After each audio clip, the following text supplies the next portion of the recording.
كثير من الناس خصوصا عامة الناس إذا دعا لغيره الله يغفر لنا ولك إن شاء الله، الله يعطينا وإياكم إن شاء الله كذا كذا، دعاء علق بالمشيئة.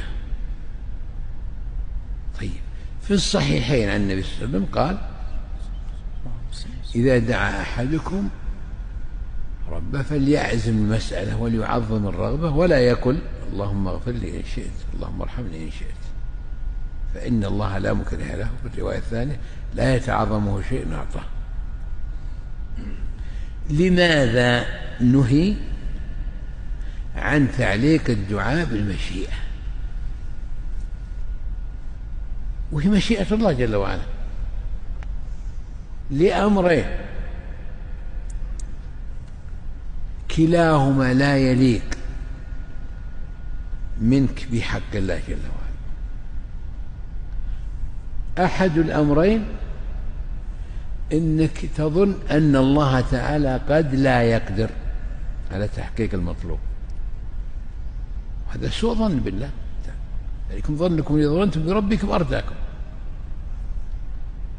يوهم هذا الشيء، فهذا سوء أدب. يعني أنت ما قصدت، ربما أنك ما قصدت، لكن هو سوء أدب وأنت منهي عنه، فإذا أنت آثم.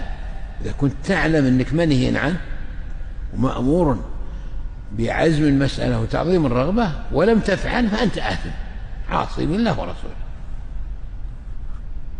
وهل يليق أنك تظن أن الله تعالى قد لا يقدر، وهو إذا أراد شيئا فإنما يقول له كن فيكون؟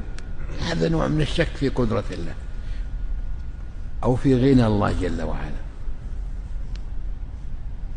أو وصف الله عز وجل بالبخل، يعني لازم يلزم على هذا كذا إلى غير ذلك من اللوازم التي لا تليق.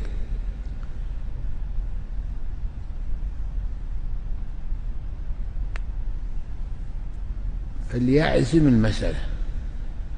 طيب الاحتمال الثاني الذي لا يليق أيضا بالله جل وعلا إنك أنت غني إن حصل المطلوب ولا ما يلزم. هل يليق الغنى عن الله؟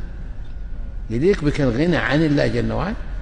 أنت محتاج إلى الله عز وجل في كل نفس، في كل نبضة قلب وحركة رئة وجريان ذرة من الدم في شرايينك، لو وقفت تعرف ايش يصير.